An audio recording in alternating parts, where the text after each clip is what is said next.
Prabowo Subianto dan Gibran Raka Buming Raka resmi dilantik sebagai Presiden dan Wakil Presiden Republik Indonesia pada 20 Oktober ini.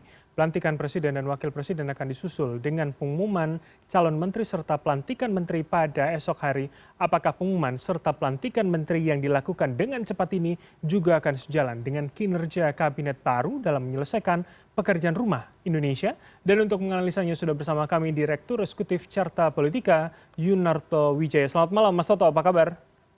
Selamat malam Mas Bram, kabar baik. Oke, langsung saja Mas. Jadi dengan kemudian saya mencuplik apa yang disebutkan Bang Andre begitu ya sebagai orang Gerindra, gaspol, kalau kemudian minggu lalu sudah audisi, akan diumumkan malam ini, esok akan dilantik, itu akan juga bisa kita lihat kinerjanya 100 hari itu dengan cepat, atau jangan-jangan dengan nomenklatur yang besar, komposisi yang banyak, itu juga akan akan lambat juga begitu Mas?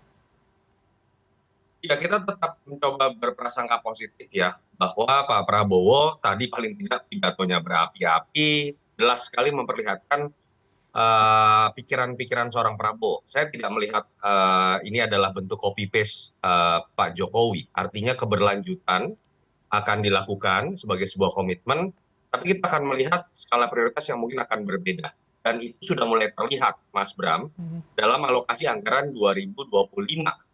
Anggaran infrastruktur yang selama ini jadi primadona Pak Jokowi malah turun 5%. Anggaran hukum dan Hankam, terutama pertahanan, itu tertinggi kenaikannya di 12%. Nomor dua tertinggi adalah ketahanan pangan.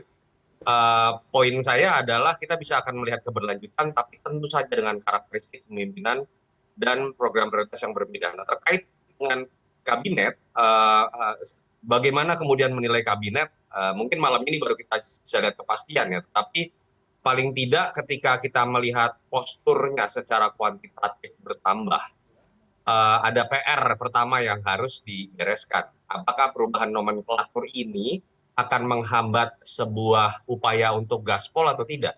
Karena berdasarkan hasil dari tim transisi Pak Jokowi yang disebutkan sendiri oleh Pak Jokowi ya, tapi 2014, Mhm.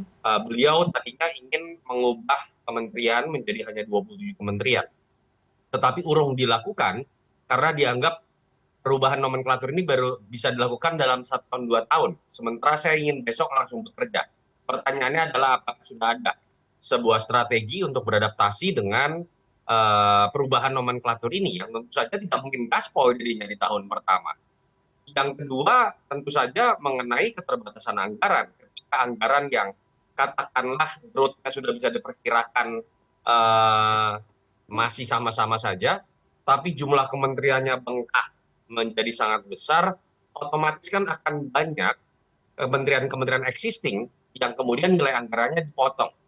Dalam konteks itu juga sulit gaspol ketika gasnya, bensinnya itu kemudian berkurang. Oke, Itu kan baik. akan berpotensi pada bagaimana efisiensi dan yang harus dilakukan oleh masing-masing kementerian dan menteri baru. Oke, Mas Toto, tapi kemudian dari sejumlah tabulasi masalah yang kita dengarkan dari pidato perdana Presiden Prabowo tadi, Ya, sebetulnya yang bisa kita baca bersama apakah kemudian dilema tadi ya, ketika memang dipotong menjadi banyak nomenklatur, banyak kementerian, tapi anggarannya masih sama, walaupun kemudian RAPBN 2025 sudah dirubah dengan adanya Mas Tommy yang masuk dalam Kementerian Keuangan begitu beberapa bulan yang lalu, sebetulnya itu menjadi hal yang bisa kita sebut linier atau kemudian kontradiktif begitu, Mas Toto?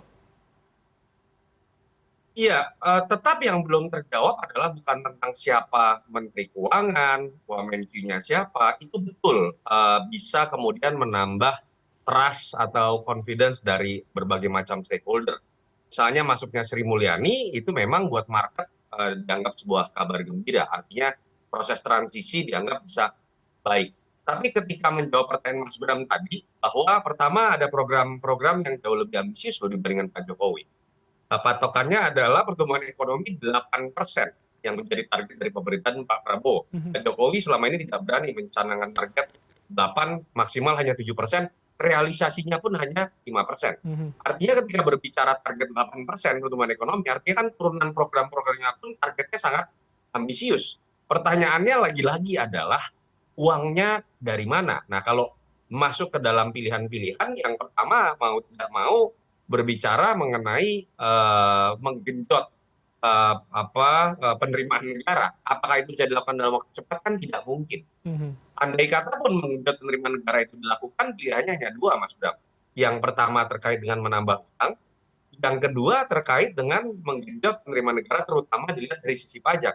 Pajak ini selalu menjadi pisau bermata dua ya. Ketika pajak dinaikkan, uang akan masuk dalam waktu cepat. Tetapi sentimen dalam konteks orang untuk kemudian menaruh uang untuk berusaha, menambah nilai investasi, itu juga berpotensi malah menjadi kecil. Jadi menurut saya kita tetap harus berprasangka positif. Dalam konteks 5 tahun mungkin ada akan sebuah perubahan besar apabila memang Pak Prabowo memiliki ambisi juga yang lebih besar ya. Mhm. Tetapi di sisi lain, kalau berharap dalam waktu cepat, menurut saya agak sulit. Kalau patokannya adalah tercapainya program-program ambisius tersebut. Oke, Mas, kalau kita apakah kemudian bisa dikatakan ini kemudian one way ticket begitu untuk 5 tahun ke depan? Ketika memperbesar kan tidak mungkin di tengah jalan akan dirubah. Kalau orang mungkin bisa saja terjadi perubahan begitu. Nah, bagaimana optimisme itu juga kita lihat dari komposisi yang mayoritas masih sama. Hitungan kami paling tidak ada 16 menteri Pak Jokowi yang juga ada di Presiden Prabowo nanti begitu, Mas.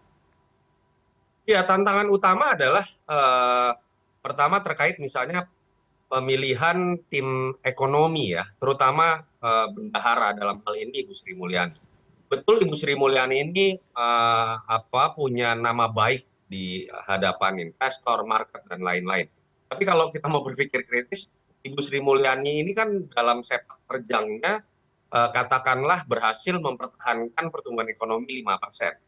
Artinya stabilitas berhasil dijaga oleh Ibu Sri Mulyani. Tapi Pak Prabowo kan ternyata 8%. Mhm. Artinya sebenarnya harusnya yang ditaruh adalah bukan Menteri Keuangan yang bisa mempertahankan stabilitas makro tadi, tapi orang yang katakanlah bisa punya terobosan Menggenjot. dengan formula yang berbeda dengan Ibu Sri Mulyani. Itu yang pertama.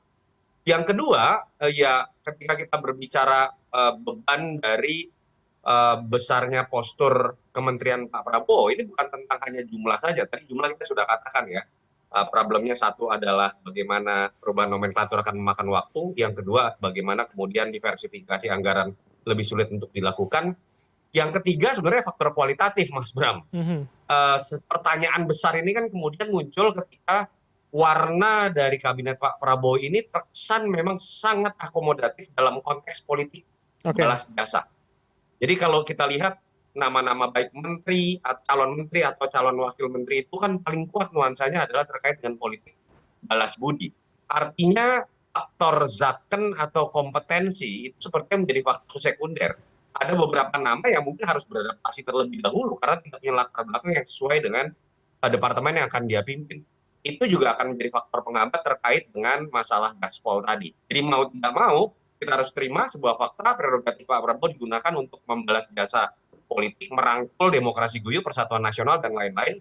Tapi evaluasi kinerja itu harus melepaskan hal-hal tersebut. Oke. Basisnya harus output, basisnya harus kemudian tercapai target atau tidak. Itu satu-satunya cara untuk kemudian melakukan gaspol berbasiskan output. Oke, menarik. Saya ingin fokus di situ, Mas, soal bagaimana berwarnanya komposisi kali ini begitu ya. Nah, dalam analisa Anda akan tahan berapa lama begitu kalau kita melihat kemudian di era Pak Jokowi 2014, era Pak SBY 2004, beberapa bulan itu pasti akan ada bongkar pasang lagi begitu. Nah, dengan komposisi yang cukup akomodatif tadi Anda katakan, ini akan bisa seperti apa? Atau 100 hari akan cukup menentukan, Mas Toto? Iya, menurut saya Pak Prabowo dalam konteks mengevaluasi kinerja kabinet, mengingat kemudian memang campur aduknya komposisi kabinetnya, mau tidak mau harus lebih keras dibandingkan dengan presiden-presiden sebelum. Karena targetnya lebih ambisius, warna-warni kabinetnya juga lebih bermacam-macam, lalu kemudian posturnya juga lebih besar. Jadi mau tidak mau kalau menurut saya ya menggunakan logika seorang CEO saja dalam konteks perusahaan terbuka ya. Mhm. Bagaimana kemudian evaluasi bahkan harusnya dilakukan per quarter, bukan lagi bicara per tahun, bukan lagi bicara per 6 bulan.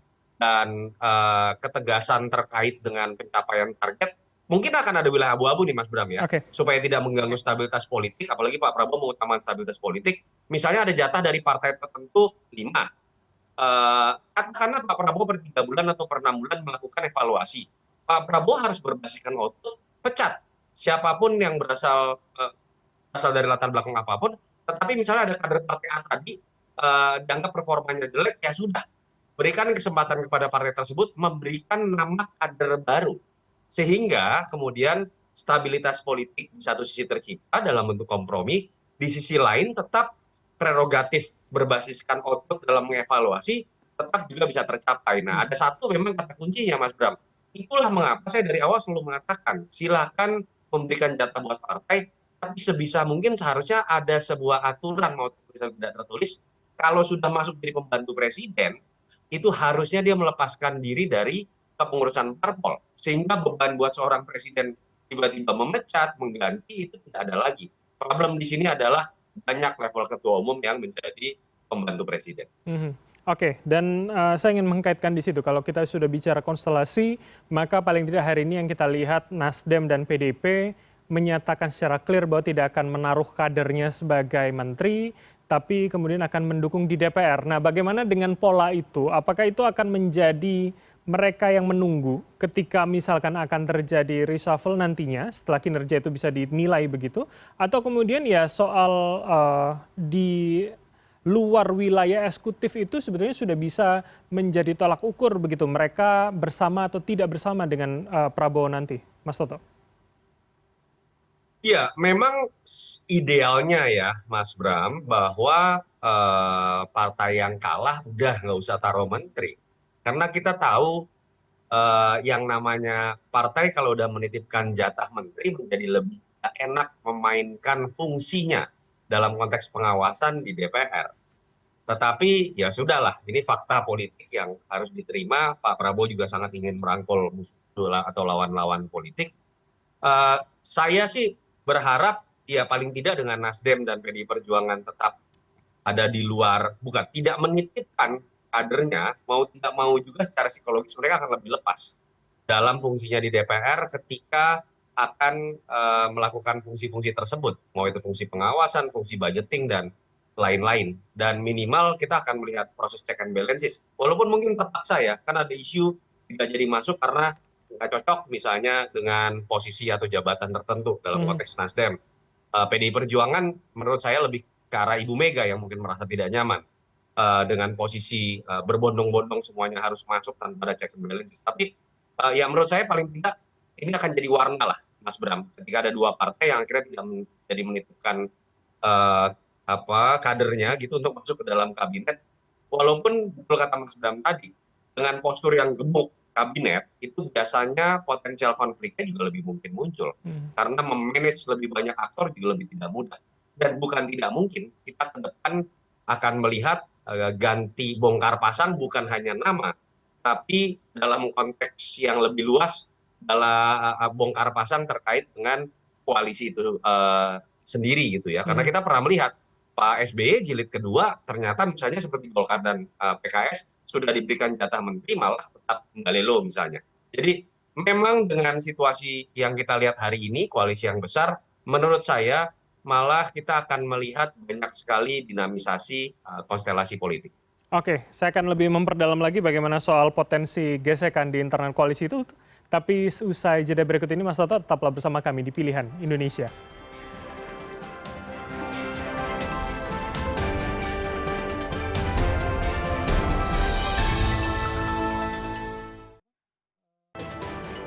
Terima kasih Anda masih bersama kami di Pilihan Indonesia. Dan kami akan langsung melanjutkan dialog bersama dengan Direktur Eksekutif Carta Politika, Mas Yunarto Wijaya. Mas Toto, kita akan melanjutkan dialog terkait dengan tadi. Bagaimana dengan potensi gesekannya? Apakah kemudian kalau Anda mengatakan ya akan mungkin terjadi seperti pada periode kedua Pak SBY begitu, apakah kemudian ada yang tersingkir yang ada sekarang atau hanya berganti nama atau kemudian misalkan seperti Nasdem dan PDIP yang mengatakan mendukung itu bisa menjadi yang masuk kemudian begitu Mas Toto? Iya, kalau saya berharap dirigennya adalah tetap Pak Prabowo. Karena faktor pengikat atau bayaran ini kan adalah menteri. Yang sebenarnya harus dijaga adalah jangan sampai negosiasi di antara presiden atau pemerintah terpilih dengan partai-partai itu mengorbankan kinerja. Dalam arti apa? Kinerja kabinet. Artinya apa, Mas Bram? Jangan sampai karena rasa nggak enak, lalu kemudian atas landasan bahwa semua menteri akan kami jaga karena ini adalah balas budi politik, lalu menterinya nggak bisa kerja, terus kemudian nggak berani dipecat. Itu yang paling berbahaya menurut saya. Jadi buat saya lebih baik Pak Prabowo kehilangan partai atau salah satu partai pendukung, karena Pak Prabowo kan sudah punya 83% kekuatan partai pendukung kalau memang betul Kim Plus bersatu ya dalam koalisi Prabowo Gibran. Artinya Pak Prabowo harus memanfaatkan ini, misalnya bahwa ketika saya mengevaluasi kader Anda kerjanya jelek dan kerja jelek itu efeknya adalah kepada rakyat, Anda harus siap diganti kadernya. Dan ketika ada yang ngambek, katakanlah Pak Prabowo kan masih punya spare besar 83%.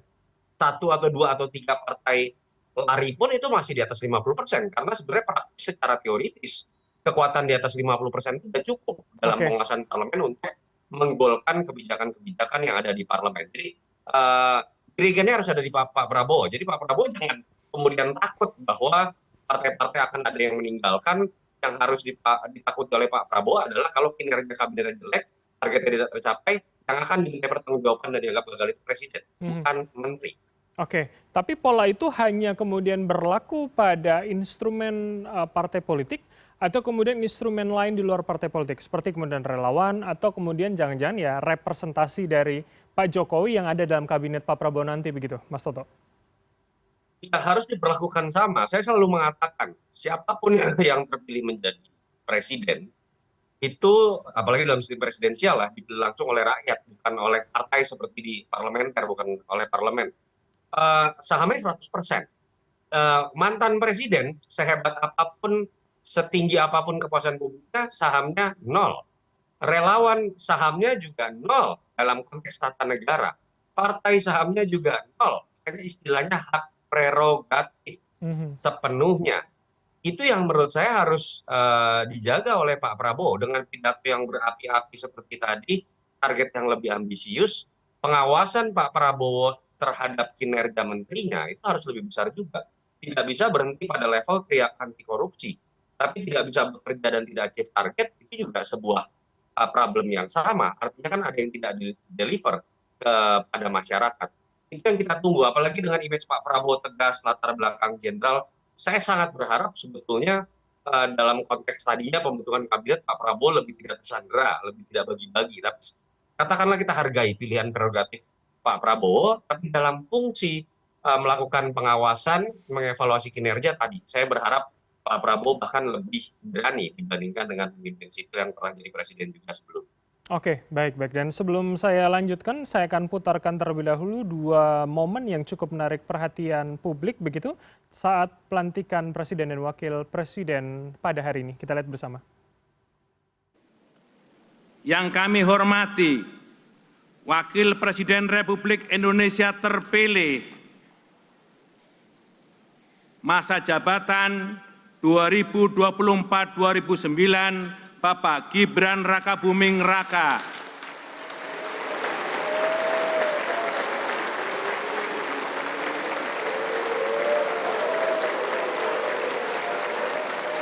Beserta Ibu Selvi Ananda Putri.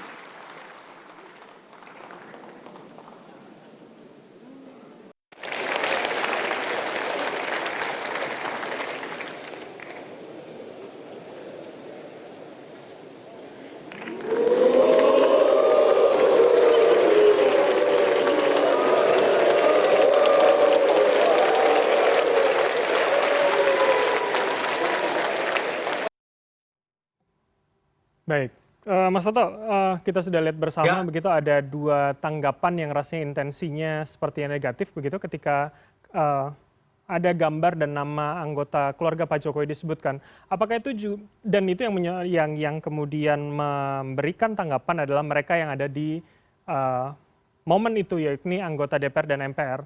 Apakah menurut Anda ini juga akan menggambarkan bagaimana positioning keluarga Pak Jokowi pada kabinet Prabowo Gibran ke depan?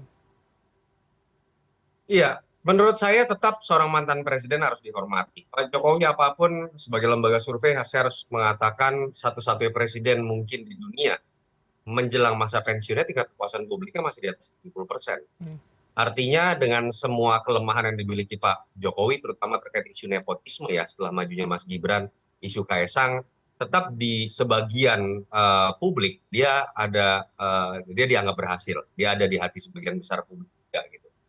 Tapi poin bagaimana menempatkan Pak Jokowi tadi, secara tata negara tadi saya sebutkan, saham seorang mantan presiden tetap nol. Dia hanya akan dilihat dengan legasinya, akan dilihat dengan masukan-masukannya. Itu terjadi, mau kita sebut Obama, mantan-mantan presiden lain di Amerika Serikat, termasuk mantan presiden di Indonesia, itu yang kita lihat pada SBY, pada Gus Dur, pada Ibu Mega, dan lain-lain. Problem kan muncul, polemik, termasuk pandangan negatif, ketika Pak Jokowi ingin menempatkan misalnya program keberlanjutan didefinisikan dengan ada anaknya. Di Oke. situ akan masuk polemik tata negara, sistem politik. Poin saya apa? Selama Pak Jokowi mengambil posisi betul-betul layaknya seorang mantan presiden, ya menurut saya alangkah baiknya harus dihormati Presiden Jokowi. Tetapi ketika kemudian beliau mengambil posisi atau didorong-dorong atau diberikan didorong-dorong untuk ikut berpolitik di panggung depan. Dulu sempat ada ide misalnya dari teman-teman PSI, mungkin koalisi besar, Pak Jokowi ketuanya, partai-partai ada di Oke. bawahnya. Itu yang akan mengganggu presiden terpilih dalam bekerja. Itu yang akan membebani presiden terpilih dalam bekerja. Kalau itu yang terjadi, ya bumerang sendiri akhirnya buat Pak Jokowi dan keluarga, seperti peristiwa kecil yang kita lihat tadi terjadi pada di sidang MPR tadi, image negatif, saya katakan hanya sebagian lah ya, bukan semua anggota DPR terhadap keluarga Pak Jokowi. Oke, tapi apakah kemudian dengan hari ini, dengan apa yang sudah juga kita lihat bersama, Pak Prabowo mengantarkan Pak Jokowi hingga Halim untuk pulang ke Solo, apakah sebetulnya Pak Prabowo juga masih akan cukup menempatkan Pak Jokowi pada posisi penasehat yang baik begitu, atau kemudian ya Pak Prabowo dengan visinya saja begitu nanti, Mas? Saya meyakini Pak Prabowo orang yang punya adab ya dalam berterima kasih terhadap sosok yang dianggap pernah berjasa buat dirinya. Kita lihat loh sampai sekarang dengan Ibu Mega, statementnya sangat positif, dengan Pak SBY, dengan Pak Luhut, kita tahu mereka semua pernah berseberangan dengan Pak Prabowo gitu. Dalam konteks adab dan santun, saya meyakini Pak Prabowo akan menjaga itu.